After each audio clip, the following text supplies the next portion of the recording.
Assalamualaikum warahmatullahi wabarakatuh. Perkenalkan kami dari kelompok 14 Gizi 5A. Di kesempatan kali ini kami akan mempresentasikan praktikum survei konsumsi pangan dengan topik analisis pengukuran sisa makanan melalui metode visual Comstock, di mana anggota kami terdapat Indira Dwi Intan Putri dengan NIM 013, Firlita Disti Mutiara dengan NIM 016, dan Reva Kayla Nadira dengan NIM akhir 018. Berikutnya.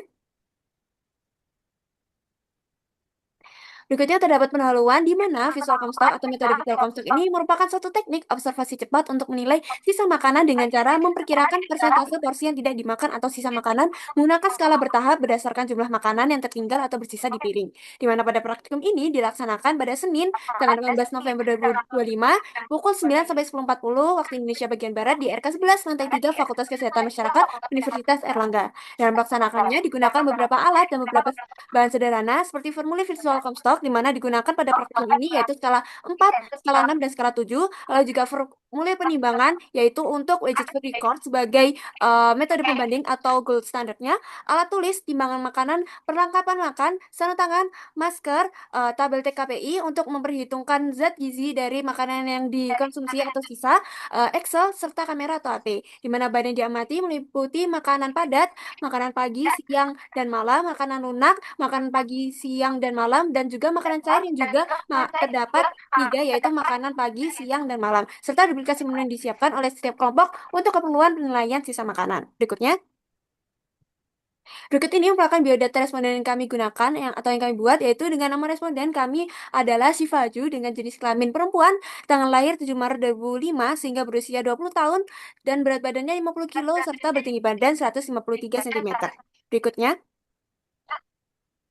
Berikutnya merupakan perhitungan kebutuhan energi dari responden ataupun pasien yang kami gunakan, di mana dari umur dan juga tinggi badan dan berat badan. Untuk IMT-nya didapatkan IMT 21,4 sehingga didapatkan kesimpulan yaitu IMT-nya normal sesuai dengan BMI Asia, lalu juga dihitung BMR sesuai dengan rumus Harris Benedict, lalu juga dihitung dengan rumus SDA, dan juga total kebutuhan energi pada airnya yaitu bertotal 2087, di mana 2087 ini didapatkan dari rumus faktor aktivitas fisik dikalikan faktor stres dikalikan BMR di jumlah SDA, di mana faktor aktivitas fisik yang kami gunakan adalah 1,3 atau turun dari tempat tidur, dan juga faktor stres 1,4 yaitu stres ringan sampai berat sampai sedang, karena kami mengasumsikan bahwa responden atau pasien kami adalah seseorang yang dirawat di rumah sakit dengan keluhan demam dan juga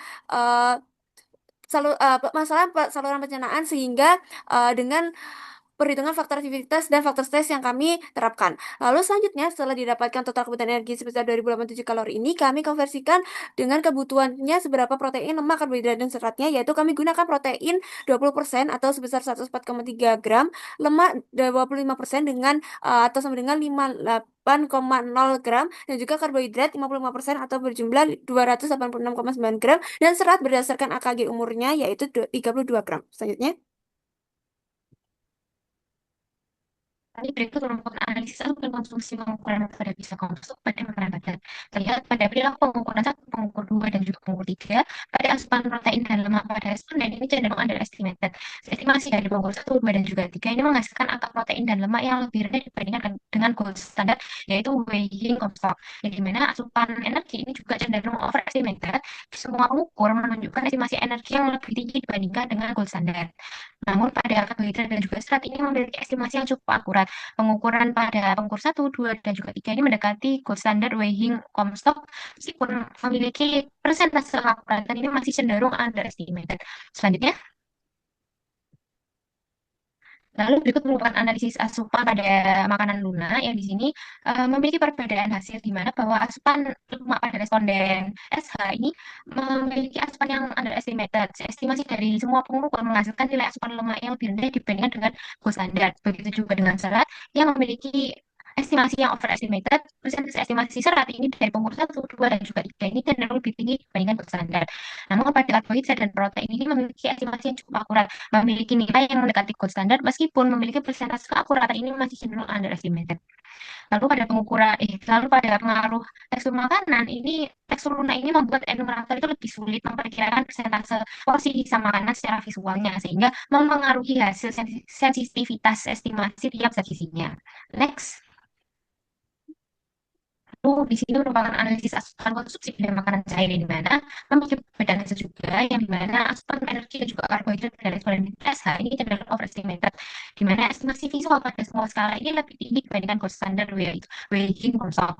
Lalu pada asupan protein, lemak dan juga serat ini responden SI memiliki hasil yang bervariasi antara pengukur dengan nilai yang tidak konsisten antara pengukur 1, 2 maupun 3. Ada yang underestimated maupun overestimated pada perbedaan pengukuran.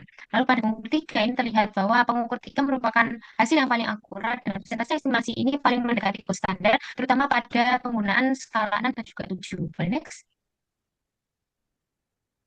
Baik, berikutnya merupakan analisis pengukuran metode visual Comstock yang dimana pada analisis pengukuran ini memperlihatkan bahwasannya terdapat tiga eh, pengukur berdasarkan 4 skala, 6 skala, dan 7 skala. Untuk keakuratan masing-masing pengukur bisa dilihat berdasarkan tabel terlampir. Kemudian di sini ada perbandingan antar pengukur yang dimana dapat disimpulkan bahwasannya metode visual Comstock stabil digunakan oleh beberapa pengukur, namun tetap membutuhkan pelatihan agar hasil lebih seragam dan akurat serta mengurangi hasil overestimate yang dimana dapat kita lihat bahwasannya untuk keakuratan antar pengukur ini yang paling akurat terdapat di pengukur 3 dengan skor 113,26%. Kemudian untuk perbandingan antar skalanya, ketiga skala estimasi ini mengalami overestimasi dengan akurasi pengukuran tertinggi terdapat pada skala 6. Peningkatan skala tidak secara otomatis meningkatkan akurasi estimasi yang dimana untuk skalanya sendiri itu yang paling kecil itu ada di skala 7, kemudian yang paling besar ada di skala 6.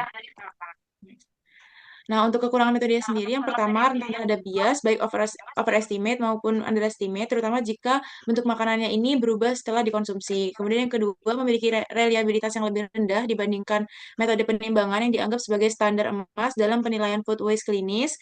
Kemudian tidak menghasilkan data kuantitatif yang sangat presisi, sehingga kurang ideal untuk dilakukan penelitian analitik yang mungkin membutuhkan hasil dalam satuan gram. Kemudian membutuhkan penilaian yang terlatih juga karena ketelitian dan keakuratan serta pengalaman juga sangat mempengaruhi akurasi dari hasil estimasi perhitungan. Kemudian untuk kelebihan metode sendiri, yang pertama dapat dilakukan dalam waktu yang singkat karena untuk penilaiannya sendiri itu dilakukan melalui observasi tanpa adanya proses penimbangan makanan yang memakan waktu cukup lama. Kemudian tidak memerlukan alat khusus atau biaya tambahan lagi sehingga lebih ekonomis dibandingkan dengan metode weighing metode. Nah, kemudian mampu memberikan informasi mengenai sisa makanan berdasarkan komponen menu sehingga bagian makanan yang kurang diminati itu dapat diidentifikasi atau diklasifikasikan dengan cepat. Kemudian cocok digunakan untuk monitoring rutin dalam penyelenggaraan makanan di rumah sakit karena prosedurnya sendiri lebih sederhana dan juga mudah diterapkan oleh petugas gizi. Baik, selanjutnya yang terakhir adalah kesimpulan dan syarat, di mana kesimpulannya dari praktikum ini adalah ketiga pengukur menghasilkan persentase keakurat yang relatif serupa, yaitu berada pada rentang 113 hingga 118%, di mana visual Comstock dapat memberikan gambaran asupan yang cukup konsisten meskipun kecenderungannya itu overestimasi.